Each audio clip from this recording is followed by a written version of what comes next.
Assalamualaikum warahmatullahi wabarakatuh.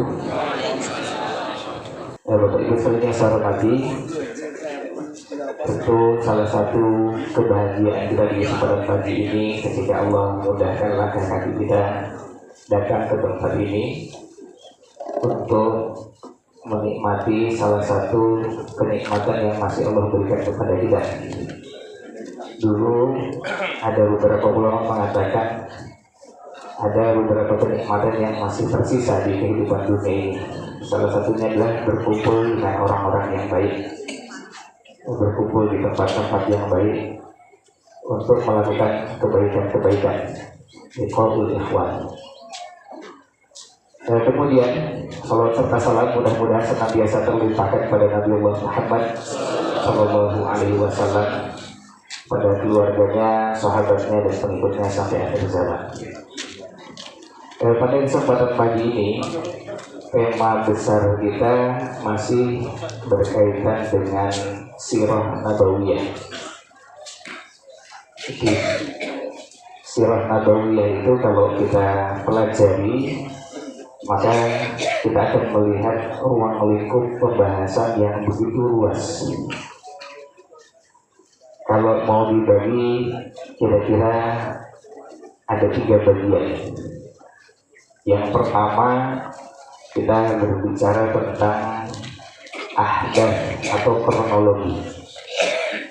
Jadi peristiwa-peristiwa yang isinya kadang-kadang kumpulan angka-angka, kumpulan nama-nama yang disatukan dalam rangkaian peristiwa. Dulu waktu kita masih kecil belajar Sirah Nabawiyah dengan model seperti itu, sehingga sampai sekarang kita masih hafal siapa nama bapak Nabi Muhammad Sallallahu Alaihi Wasallam, nama ibunya, kemudian beliau lahir hari apa, tanggal, bulan, tahun. Dan dari dulu kita kenalnya tahun gajah. Kemudian kita juga mengenal ada istri beliau, lalu anak-anaknya, dan itulah namanya belajar kronologi. Meskipun harus diakui bahwa belajar kronologi juga bertingkat-tingkat. Ada tingkat PAUD dan TK, ada tingkat SD, tingkat SMP, SMA, dan kalau mau diteruskan sampai tingkat yang tertinggi. Kalau dulu kita belajar beberapa peristiwa yang sederhana, memang untuk usia belia. Jadi wajar kalau yang dipelajari masih sangat sederhana, masih sangat dasar sekali. Dan kalau kita bertambah usia, harusnya belajarnya meningkat, yang dipelajari bertambah.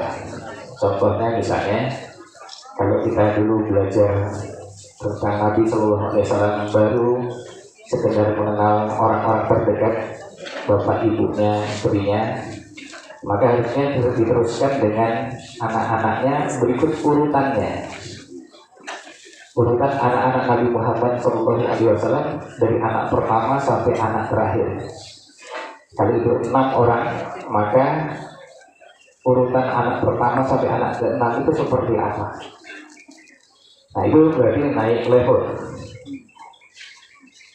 Dan kemudian juga sama ketika kita belajar tentang ada yang namanya belajar beberapa peristiwa dari Sirah Nabawiyah, dari peperangan misalnya.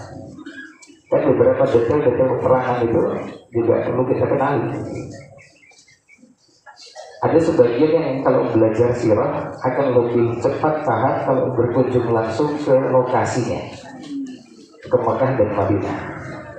Makanya salah satu yang sebetulnya diharapkan kalau kita berangkat umrah, juga berangkat haji, pembimbingnya menguasai Sirah Nabawiyah, karena berkesempatan untuk menjelaskan langsung dari lokasi. Salah satunya misalnya, kalau Bapak Ibu yang mungkin pernah berangkat haji dan umrah pasti pernah dapatkan penjelasan tentang perang Uhud. Lokasinya di Uhud. Cuma persoalannya yang menjelaskan paham apa tidak. Misalnya, kenapa posisi pasukan kaum muslimin kalau kita melihat dari arah kota Madinah, bukit Uhud di depan kita, nanti akan ada bukit para pemanah. Nah, bukit para pemanah itu berisi 50 orang para pemanah. Ketika mereka mengarahkan panahnya, itu berapa jarak tempuh panahnya? Berarti itu area kosong karena terjangkau oleh panah. Baru setelah itu ada pasukan. Kenapa Nabi SAW mengatur pasukannya posisinya sebelah kanan? Kemudian orang musyrikin yang datang dari Mekah berada di sebelah kiri. Kalau saya jelaskan di sini agak susah, karena Bapak Ibu saya susah bayangkan. Tetapi ketika saya praktekkan langsung ketika beberapa bulan yang lalu, saya ajak yang di depan saya anak SD. Artinya bukan orang yang berpengetahuan tinggi. Saya cuma ajak dan saya sengaja datang ke Uhud di waktu kira-kira perang Uhud terjadi, waktu duha. Jadi matahari sudah naik. Nah, ketika berada di lokasi itu, kemudian saya tanya, kira-kira strategi perang Rasulullah SAW yang kita bisa rasakan di sini apa?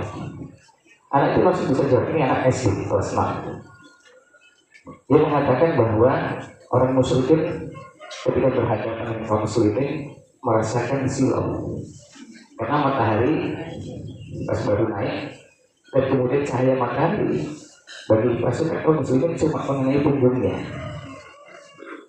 agak hangat. Tetapi bagi orang musyrikin ini cukup mengganggu karena posisi matahari yang baru naik. Akhirnya mereka merasakan ketika berhadapan kaum muslimin agak silau karena di depan ada matahari. Itu bagian dari strategi peperangan yang dilakukan Rasul Sallallahu Alaihi Wasallam. Itu juga bagian dari belajar sirah yang namanya belajar ahdas, belajar kronologinya. Makanya kalau menjelaskan beberapa peristiwa akan lebih detail, lebih singkat dan lebih mudah dipahami kalau kita berkunjung langsung ke lokasinya dan sekaligus tidak menjelaskan tentu yang mengerti dan paham. Ini belajar sirah yang pertama. Yang kedua, naik lagi levelnya setelah belajar peristiwa-peristiwa tadi, kemudian kita mencoba mengambil makna, nilai-nilai pelajaran-pelajaran yang bisa diambil dari peristiwa tersebut. Misalnya di Quran disebutkan alam yajidka yatima fa'awa. Bukankah Allah mendapatkan dalam keadaan yatim? Apa kira-kira hikmah Nabi SAW dilahirkan dalam keadaan yatim? Nah, itu jadi pembahasan. Dan kalau dikaitkan dengan kita sekarang di Indonesia, ini untuk menunjukkan pada kita bahwa Nabi SAW meskipun dilahirkan dalam keadaan yatim, beliau tidak punya ayah, tapi beliau tidak kehilangan figur ayah. Dan ada orang yang menggantikan posisi ayahnya, dimulai dari Abdul Muttalib kakeknya, kemudian diteruskan dan diwasiatkan kepada pamannya Abu Thalib. Kita ini sekarang di Indonesia, sebagian anak-anak kita punya ayah, tapi ayah tidak hadir dalam kehidupannya. Sampai-sampai ada istilah fatherless. Ada anak yang kehilangan figur ayahnya tidak pernah hadir dalam kehidupannya untuk mengajarkan nilai-nilai. Anak tidak pernah belajar keberanian, anak tidak pernah belajar kemandirian, anak tidak pernah belajar banyak hal dalam kehidupan yang jadi bekal untuk kehidupannya di kemudian hari. Padahal ayahnya ada. Sampai ada klien di salah satu kampus itu cerita bahwa anak itu sudah mau bunuh diri. Terus dia telepon bapaknya mengatakan, "Pak, saya sakit." Apa yang terjadi? Bapaknya itu dengar anaknya mengatakan saya sakit, lalu nggak tanya sama sekali sakit apa, terus gimana kondisinya, cuma transfer ya, terus selesai. Apa memang dengan transfer lalu selesai? Karena sibuknya luar biasa dan sebetulnya karena kurang memberikan perhatian kepada anak. Dan anak itu dalam kondisi dia mengatakan saya sudah kepingin bunuh diri. Uang sakunya itu 2 digit ya. Uang saku bulanannya, artinya sangat kaya. Cuma kan kaya itu bukan cuma persoalan kaya dengan harta yang kita bahas, tapi juga kaya hati dan jiwa. Nah, ini yang kita dapatkan dari belajar sirah nabawiyah.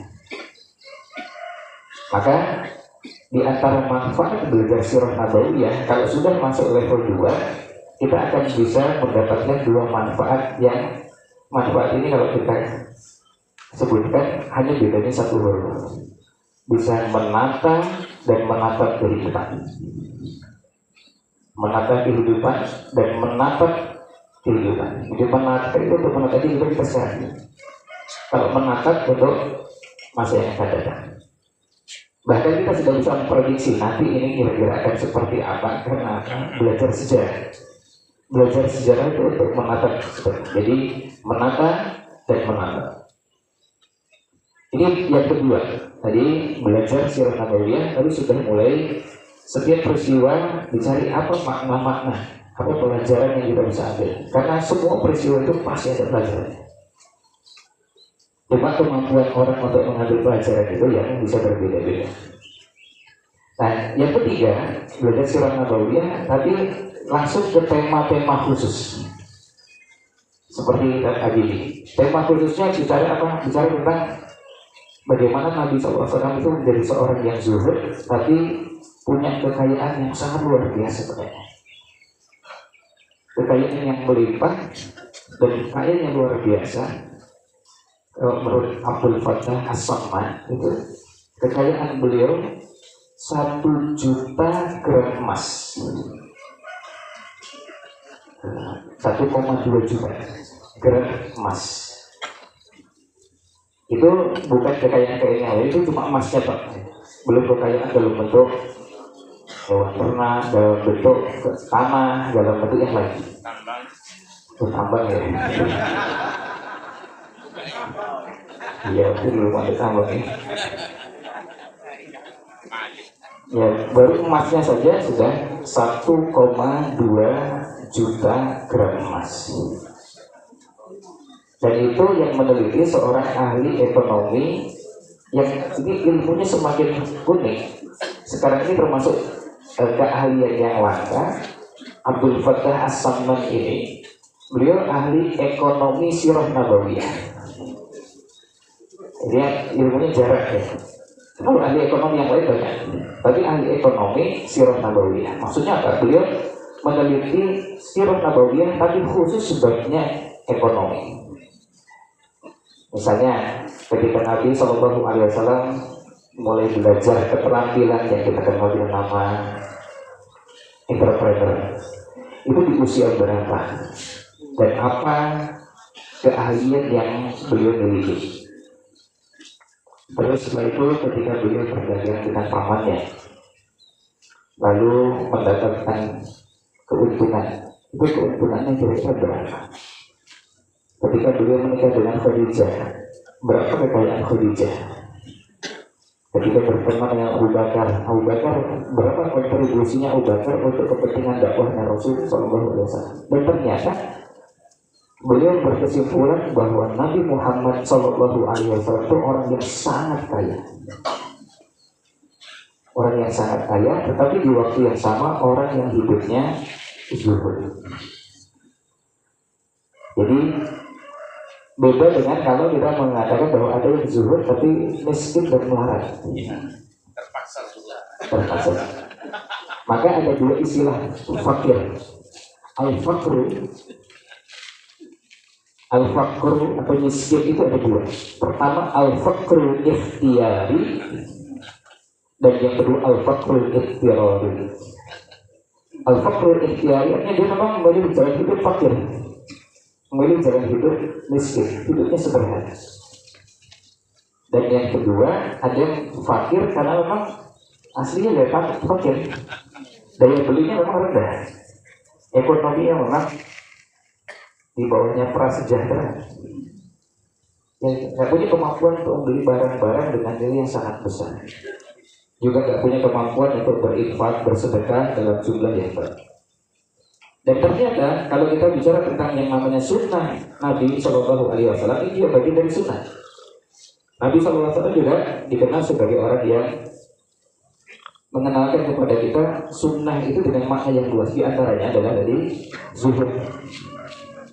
Dengan kekayaan yang begitu banyak dan melimpah, tetapi beliau tetap memilih hidup sederhana.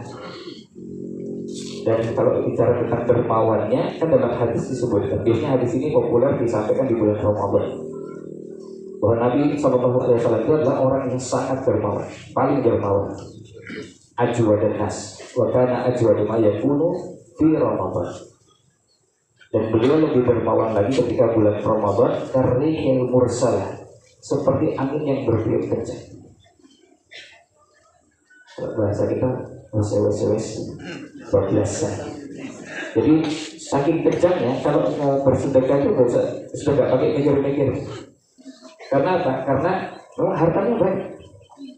Sekarang ini kan kalau kita mau berinfak, karena dana kita terbatas, kan jadi kita milih-milih. Ini mau berinfak berapa karena isi kantong kita terbatas, tabungan kita terbatas. Tetapi kalau yang hartanya melimpah, begitu ada orang datang terus ini masjidnya belum selesai, saya bantu.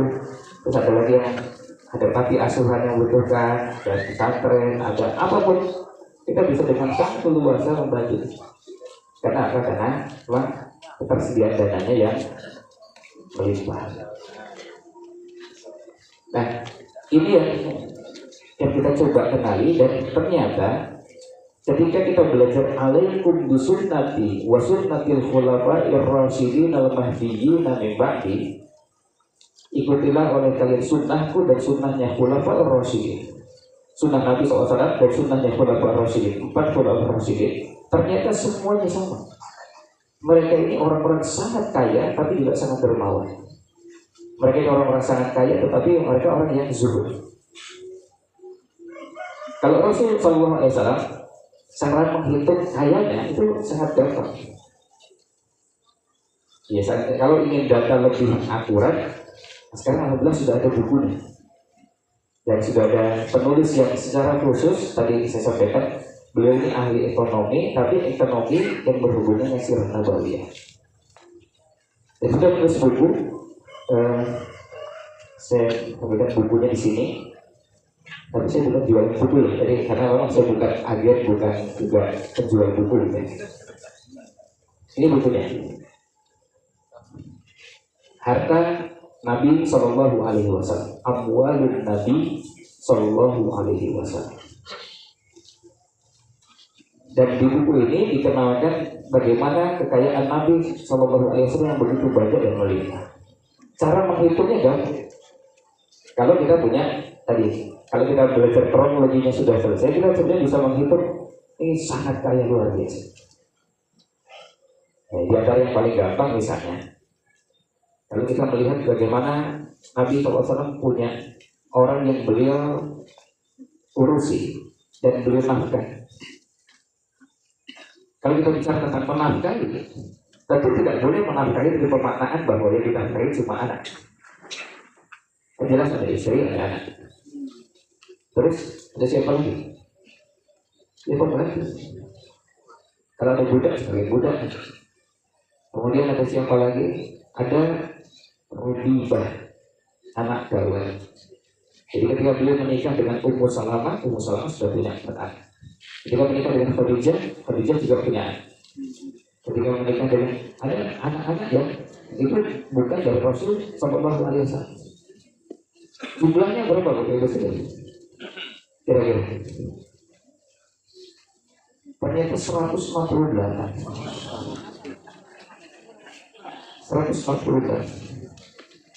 Itu termasuk yang dimerdekakan, budak yang dimerdekakan.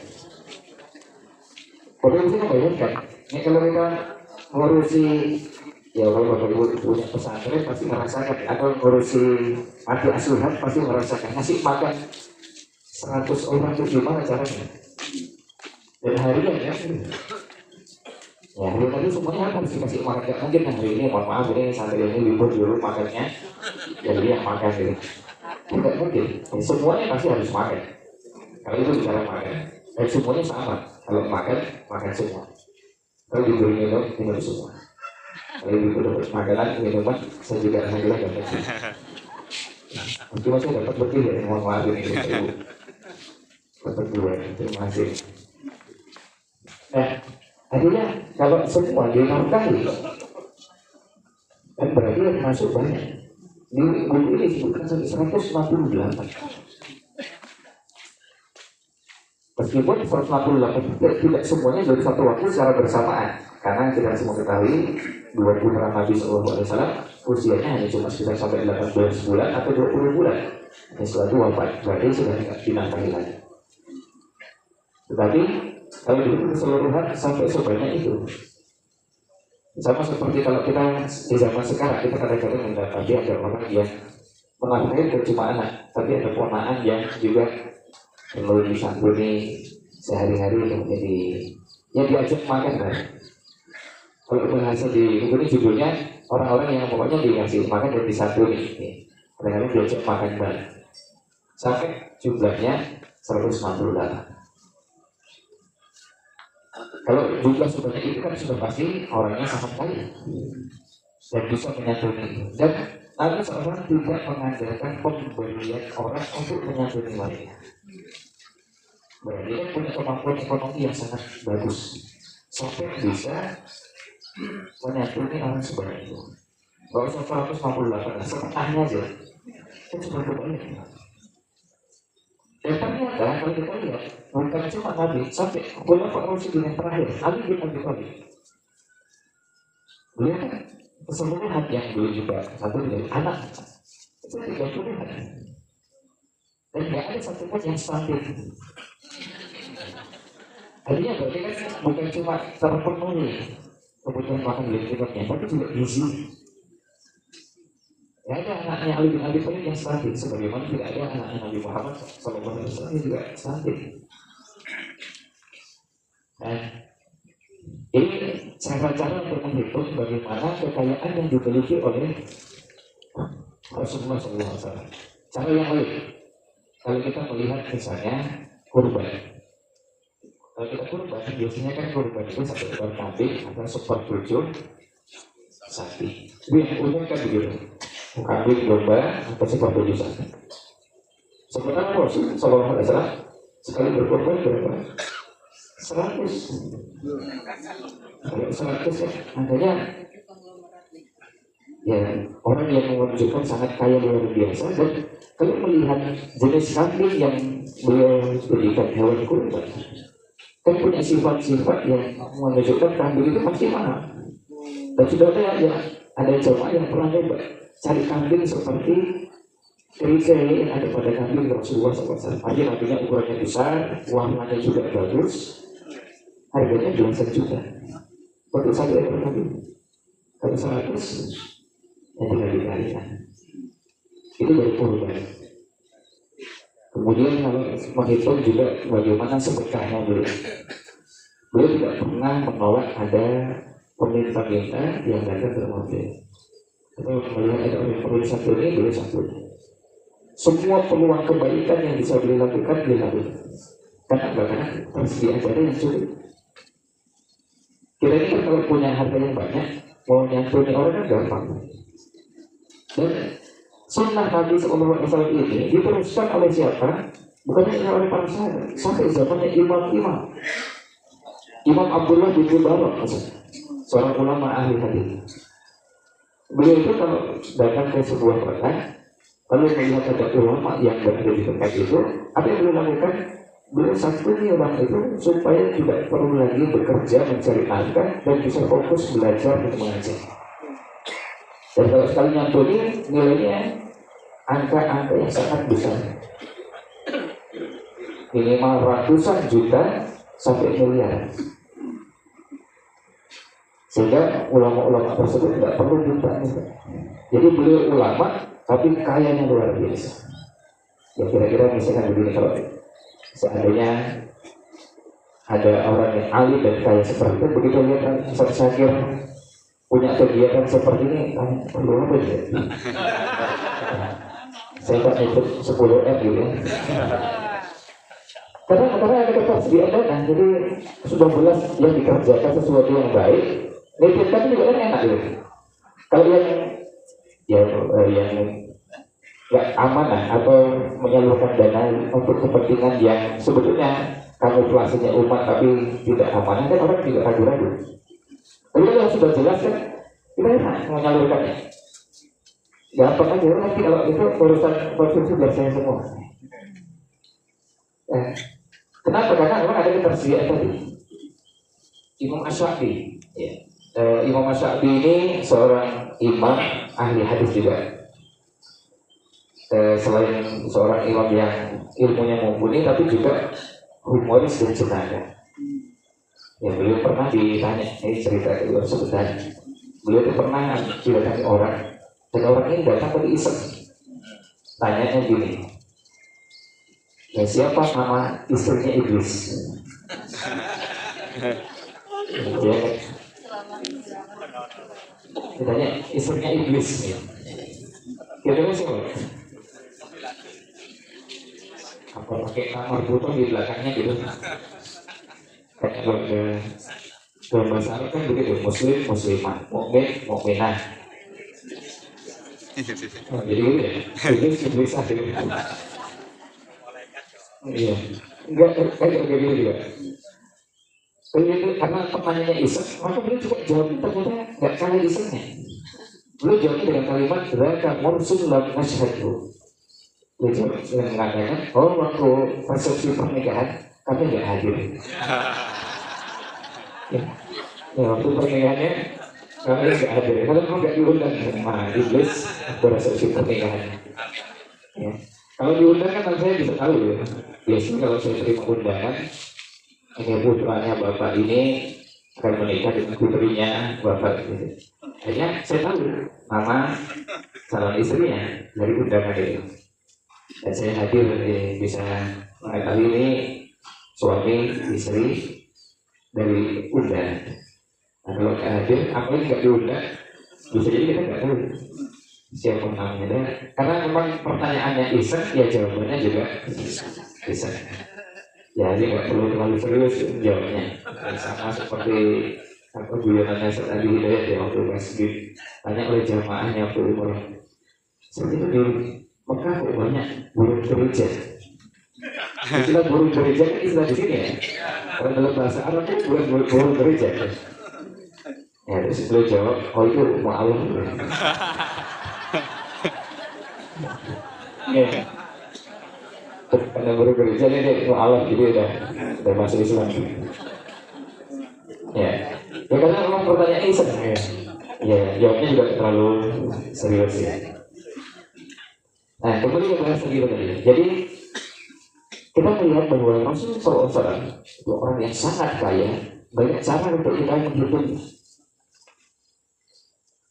Cara itu tadi kita sebutkan sebagian. Kemudian yang lain adalah caranya ketika Rasul SAW wafat. Bapak beliau wafat ketika beliau masih dalam kandungan. Bapak ini seorang pengusaha. Berapa kekayaannya?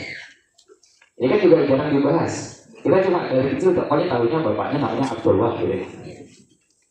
Tapi kan bapaknya pengusaha dan keluarga besar beliau.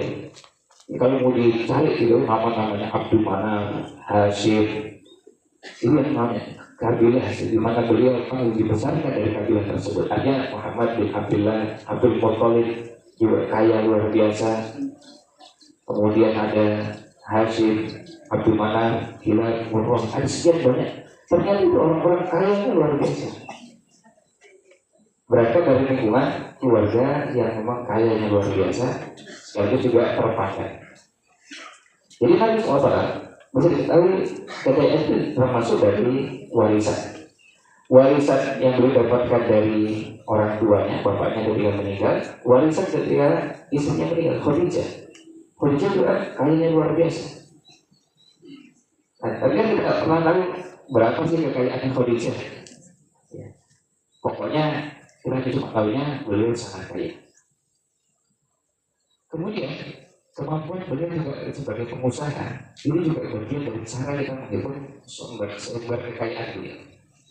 Ketika beliau berdagangnya di usia masih belia, 12 tahun sudah belajar bukan buka konter, tapi sudah ekspor gitu sampai ke luar negeri. Yang jaraknya kalau kita hitung sekarang ini dari Mekah sampai ke negeri Syam itu lebih dari 1000 kilometer. Pelajarannya bagi kita adalah bagaimana anak-anak kita di usia itu kita kenalkan entrepreneur. Sudahkah kita mengenalkan anak-anak di usia 12 tahun supaya kenal bagaimana berusaha? Usaha ibunya jualan kain, jualan ini, jualan itu, terserah silakan. Tapi anak perlu dikenalkan. Bahkan kadang-kadang sudah perlu dilibatkan untuk hal-hal yang sederhana supaya anak kenal sejak kecil. Dan Rasulullah SAW di usia 12 tahun sudah mahir menggembala kambing, tapi juga punya keterampilan yang berhubungan dengan dada. Kalau mahir menggembala kambing itu artinya kemampuan mengelola kambing, mulai melihara, merawat, sampai mengetahui dengan persis kondisi kambing. Karena apa? Karena keahlian. Kambing itu bahasanya cuma satu ya, kan mengembik ya. Ya kan? Tapi kalau orang yang ngerti, bisa ngerti ya, bisa tahu. Begitu bunyi be, oh ini lapar. Bunyi be berikutnya ini haus. Bunyi be berikutnya sakit ini. Kan bunyi be terus itu. Maksud ada yang lain. Kan bunyinya cuma satu.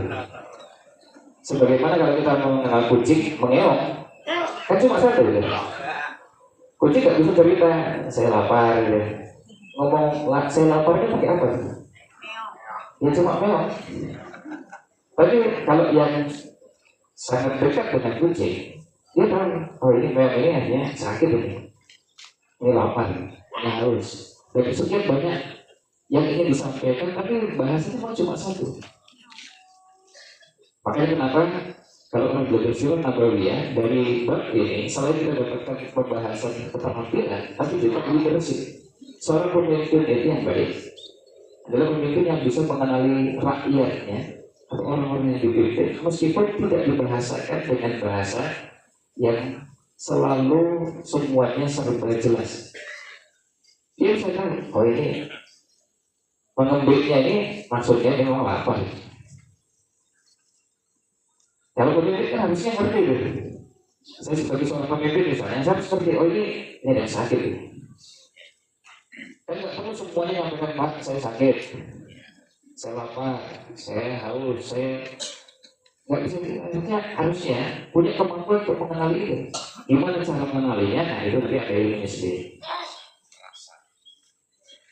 Dan kalau sebagai orang tua juga begitu. Kalau orang tua kan harusnya peka dan tahu ini yang dimaksud anak ini apa. Dan inilah yang kemudian belakangan dalam ilmu parenting ada namanya bonding. Kalau itu orang tua dengan anak, karena punya kedekatan yang sangat kuat sampai orang tua bisa mengenali ini anak ini maunya apa. Sebagaimana orang tua juga, anak juga paham apa yang diinginkan oleh orang tua. Kita baru saja melewati Idul Adha, kita masih ingat bagaimana kisah Nabi Ibrahim alaihissalam. Karena Nabi Ibrahim alaihissalam itu kan orang yang jadi uswatun hasanah kita, karena uswatun hasanah disebutkan di Al-Quran 3 kali. 2 kali untuk Nabi Ibrahim, 1 kali untuk Nabi Muhammad SAW. Kalau untuk Nabi Ibrahim di surah Al-Mumtahanah ayat 4 dan 6. Kalau untuk Nabi kita Nabi Muhammad SAW di surah Al-Ahzab ayat 21. Sama-sama uswatun hasanah. Nabi Ibrahim jadi contoh bagi kita dalam banyak hal, termasuk dalam urusan rumah tangga.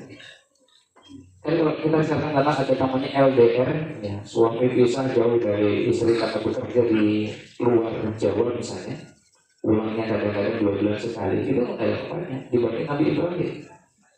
Nabi Ibrahim super LDR, pisahnya jauh dan begitu pisah nggak tahu. Ketika pisah lama, terus anaknya sudah mulai bisa bekerja, ternyata diperintahkan untuk nyembelihan. Datang lagi sampai di sana, ternyata anaknya sudah nikah. Bayangkan sebagai seorang mertua ketemu menantunya nggak kenal. Gimana Pak? Jadi sebagai mertua ketemu menantunya memang dia nggak tahu bahwa ini bapak mertuanya. Nggak kenal sama sekali. Terus ngobrol-ngobrol. Dan ketika istri Nabi Ismail yang pertama ini bukan orang yang baik, Nabi Ibrahim kan menyampaikan pesan dengan bahasa yang dipahami oleh anaknya, tidak dipahami oleh istri. Padahal bukan bahasa Morse, bukan bahasa Sandi, cuma boleh mengatakan value atau data berarti. Itu pakai bahasa Arab. Tapi istrinya nggak paham, anaknya paham. Kalau nanti kalau suamimu datang, sampaikan tadi ada datang, sini seperti ini, dan kemudian menyampaikan pesan. Pesannya kalau yughayyir akan berkali. Istrinya menyampaikan begitu suaminya datang. Ternyata dipahami oleh misalkan itu pesan khusus dari orang tua kepada anak yang tidak dipahami oleh menantu. Nah, kembali ke bahasan kita tadi. Jadi ini untuk menunjukkan betapa Nabi SAW mengajarkan kepada kita bagaimana kita menjadi orang yang kalau bisa punya kemampuan ekonomi yang sangat kuat, usahakan sebisa mungkin, tetapi di waktu yang sama tetap hidupnya sederhana, tetap hidupnya zuhud. Kekayaan yang ada digunakan untuk apa? Ini banyak kepentingan beragama ini yang perlu biaya. Kegiatan dakwah ini perlu biaya yang tidak kecil. Kalau kita ingin dakwahnya serius, saya jadi mau nyinggung ini kameranya perlu diganti yang lebih serius ini. Iya betul. Artinya ini juga lumayan daripada daripada kayak ada itu. Jadi kalau pertengahan kan sebenarnya ini masih kurang. Bisa disumbang. Nah itu. Jadi banyak keperluan dakwah yang perlu pembiayaan. Melakukan kegiatan dakwah apa tuh? Mau berbicara tentang alatnya, berbicara tentang tempatnya, berbicara tentang orang yang berdakwah. Kadang-kadang kita perlu fokuskan biar beliau sibuk berdakwah dan tidak usah ngurus yang lain. Karena kadang-kadang kalau sibuk dengan yang lain, akhirnya waktunya, tenaganya, pikirannya teralihkan ke yang lain, sehingga hasilnya yang berkurang. Kenapa kita di Indonesia sulit untuk melahirkan ulama-ulama yang mumpuni dan hebat? Karena apa? Karena nyambinya banyak. Beberapa ulama nyambi dengan aktivitas yang banyak. Sementara di tempat yang lain hanya bisa difokuskan karena apa? Karena betul-betul nggak disibukkan dengan yang lain. Sehingga pencapaiannya bisa maksimal. Bukan karena kemampuan, karena kalau mau beradu, alhamdulillah kita bisa membuktikan teman-teman yang belajar di Timur Tengah bersaing dengan teman-teman dari beberapa negara bisa bersaing. Tapi begitu kembali lagi ke negeri asalnya, begitu kembali ke Indonesia misalnya, beban hidup yang berat membuat dia harus mencari nafkah, harus disibukkan dengan ini itu, sehingga nggak bisa lagi berinteraksi dengan banyak referensi. Bukankah juga beberapa ustadz dai juga perlu banyak bahan, misalnya kalau tadi saya sampaikan ketika misalnya kalau mengisi pengajian, ternyata kalau seandainya ustadznya juga punya kemampuan untuk bisa membeli buku sebagai bahan untuk pengajian. Ternyata bapak itu sekarang berapa itu? Kalau setiap kali satu pengajian satu buku, setiap pengajian satu buku, kan dia dapat ilmunya banyak. Biar ustadznya yang suruh baca itu. Tak boleh juga. Ya, kalau beli buku silakan. Nanti tak bayari, Ustaz beli bukunya, saya bayari nanti Ustaz yang baca, sampaikan di pengajian isinya. Karena kalau saya yang baca, mohon maaf sebagian kita kalau sudah baca kan penyakitnya banyak. Baru buka sedikit, kalau mata udah berkunang-kunang, kayak ngantuk, terus kemudian pegel-pegel juga. Ya, kemudian punggung juga rasanya, padahal baru baca sebentar ya. Itu biarkan aja pada orang-orang yang memang bisa fokus ke situ dan bisa baca dalam jumlah yang sangat banyak. Ada orang yang kemampuan membacanya per hari 100 halaman, ya sudah, buku 500 halaman baca 5 hari selesai.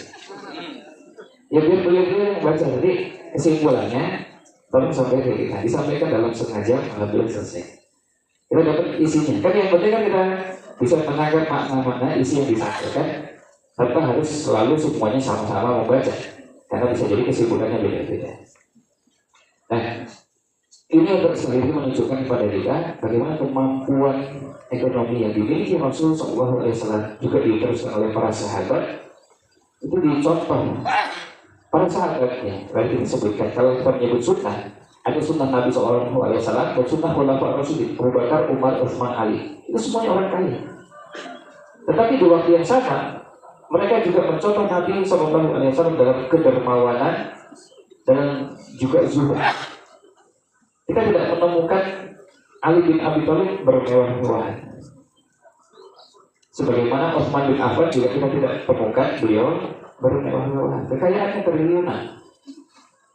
Kekayaannya Utsman bin Affan itu triliunan, kekayaannya Abdurrahman bin Auf juga triliunan. Itu hasil kerja sekitar 30 tahun. Bahkan dimulai dari kalau Abdurrahman bin Auf kan begitu hijrah ke Madinah, mulai dari nol. Mulai dari nol sampai punya penghasilan dan kekayaan sampai triliunan dalam waktu 30 tahun. Tapi kita tidak menemukan beliau itu bermewah-mewahan. Kalau dermawannya ya di waktu yang sama juga zuhudnya luar biasa. 4 khulafaur rasyidin yang kita kenal, kita ambil yang terakhir untuk contoh karena waktu yang terbatas. Ali bin Abi Thalib yang kita kenal dalam beberapa referensi atau beberapa buku, termasuk beberapa cerita yang disampaikan oleh beberapa orang. Ali bin Abi Thalib hidupnya miskin. Ternyata yang lebih tepat bukan miskin tadi, apa memilih tadi al-faqr ikhtiyari. Beliau memilih untuk hidup sangat sederhana, mungkin disamakan dengan orang miskin, tapi memang beliau jadi hidup itu.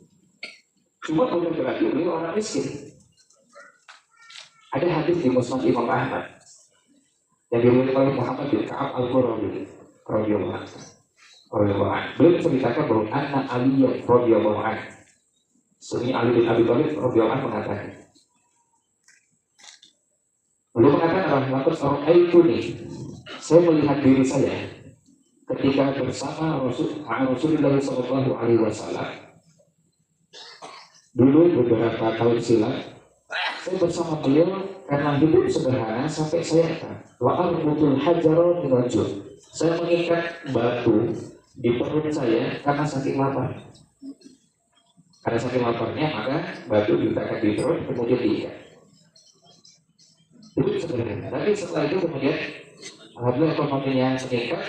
Dan beliau mengatakan di lanjutannya, wa inna shadaqati al-yawm, sedekah saya sekarang la arba'una alfan, 40.000. Di riwayat berikutnya disebutkan la arba'una alfan dinar, 40.000 dinar. Saya hitung-hitung gimana ya? Lalu saya minta tolong ada alumni S2 Fakultas Hadis Madinah, saya tolong dihitungkan berapa gitu. Ternyata nilai sedekahnya Ali bin Abi Thalib yang tadi hidup sederhana itu 375 miliar. Itu sedekahnya. Tapi ketika kita baca di kitab Zuhudnya Imam Ahmad atau di Asrul Khilafah Rasyidahnya Profesor Akram Al-Umari, Ali bin Abi Thalib ketika makan dengan istrinya, berapa makannya? Ternyata cuma setengah dirham, yang kira-kira 40.000 rupiah. Jadi tetap hidupnya sederhana. 375 miliar digunakan untuk apa? Untuk sedekah, untuk infak, untuk rasul. Sampai hari ini apa? Itu menjadi sunnah yang diteruskan oleh ulama-ulama. Sebagian mereka ini ada yang kemudian tidak berzakat karena hartanya habis. Untuk apa? Untuk dibagi-bagikan. Ada yang perlu dihutang, dilunasi hutang. Imam Asy-Syafi'i yang tadi saya ceritakan yang jenaka, beliau mengatakan tidak ada satupun kerabat saya yang meninggal dalam keadaan terlilit hutang, maka saya pasti melunasi. Jadi semua famili, semua kerabat, semua keluarga yang terlilit hutang ketika wafat, saya melunasi. Jadi berarti punya kekuatan ekonomi yang luar biasa. Tapi di waktu yang sama hidupnya sederhana. Kalau makan makanan yang sangat sederhana, makan, minum, termasuk pakai sederhana sekali. Tapi kayanya luar biasa. Kalau sudah infak, angkanya luar biasa, akan dibesarkan. Ali bin Abi Thalib sampai tadi sekitar 375 miliar. Nah, sementara kalau lihat pakaiannya, pakaian yang dikenakan, makanan yang dikonsumsi, lalu rumah tangganya, perabotan yang ada di rumahnya, Orang akan mengatakan ini orang miskin. Memang pemilih gaya hidup itu, pemilih gaya hidup seperti itu yang dinamakan dengan zuhud. Dari mana boleh dapatkan itu? Dari Rasulullah Shallallahu Alaihi Wasallam. Nah inilah yang dinamakan dengan tadi mengatakan sunnah. Bahwa sunnah Nabi Shallallahu Alaihi Wasallam itu mencakup banyak hal. Salah satu di antaranya berhubungan dengan kesederhanaan, berhubungan dengan zuhud.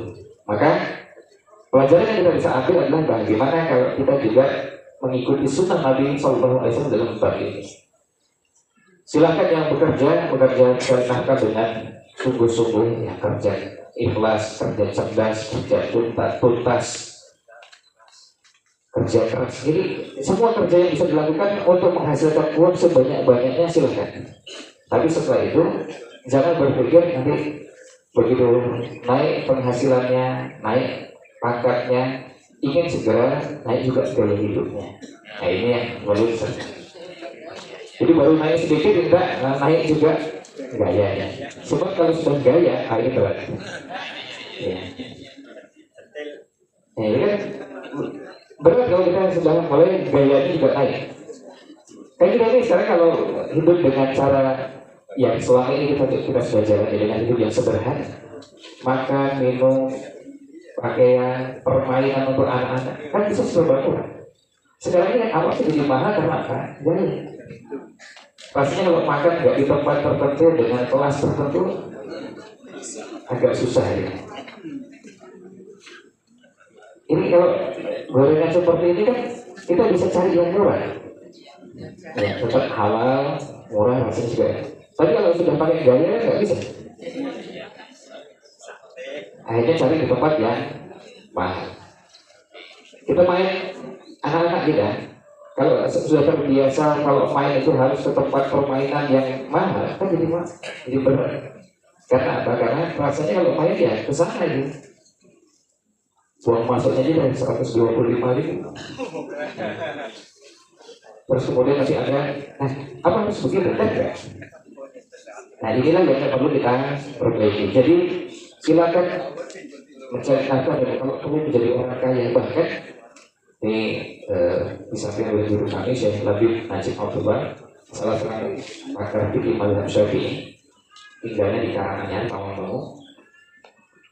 Beliau ketika ditanya, kalau kita ini apa ingin zuhud, apa kita memilih untuk tidak kaya? Kalau beliau kaya, usahakan kalau bisa jadi orang yang kaya sekaya-kaya. Karena apa? Salah satu bahasa kalau di fikih, tanggung jawab orang yang kaya adalah mengentaskan kemiskinan. Sekarang ini kalau kita di tanah air, kadang-kadang kita membantu fakir miskin kan cuma bantu sedikit, tapi tidak mengentaskan kemiskinan. Kebutuhannya masih belum terpenuhi. Kalau kita punya dana yang sangat cukup, bisa mengatasi kemiskinan. Entah itu dicari modal, diberikan pelatihan, tapi juga kebutuhan pokoknya dipenuhi. Kan perlu biaya besar. Tapi karena dananya terbatas, ya kali kita baru cuma bisa ngasih bansos, ngasih bantuan ini dan itu yang mulai banyak. Karena dananya terbatas. Tapi kalau dananya tidak terbatas, kita bisa menyantuni sebanyak-banyaknya. Nah ini yang kita ingin coba pelajari. Nah ini yang bisa saya sampaikan, mudah-mudahan bisa menjadi bahan inspirasi bagi kita semua untuk bekerja keras, ayo bekerja keras dengan sekuat yang bisa kita lakukan. Tetapi setelah itu harta yang kita miliki ini kita amalkan. Kalau itu digunakan untuk kepentingan agama ini, digunakan untuk kepentingan menyantuni orang-orang yang membutuhkan, digunakan untuk membantu orang-orang yang entah itu fakir, miskin, atau apapun kondisinya, kita bisa membantu karena tersedia. Termasuk juga membantu aktivitas kegiatan dakwah yang mungkin kita bisa dengan leluasa dan kelebihan harta yang kita miliki bisa membantu banyak proyek-proyek kebaikan, proyek amal soleh dengan tanpa harus kita cepat-cepat ingin mengubah gaya hidup. Biar gaya hidup kita tetap seperti yang ada. Kan enak seperti Ali bin Abi Thalib kalau sekali makan bersama istri berdua cukup 40.000, meskipun kayaknya ratusan miliar. Jadi nggak perlu lalu berubah, cari tempat makan yang sekali makan 1,5 juta. Harus tempat makannya ya itu 40.000 berdua. Dan nanti sedekahnya, nah, kalau sudah bicara sedekahnya, infaknya, wakafnya, nah itu bisa ratusan miliar. Kalau makan ya yang murah-murah sih. Begitu yang bisa kami sampaikan. Demikian wallahu a'lam. Sallallahu alaihi wa sallam ala nabiyina Muhammad wa ala alihi wa sahbihi. Saya kembalikan.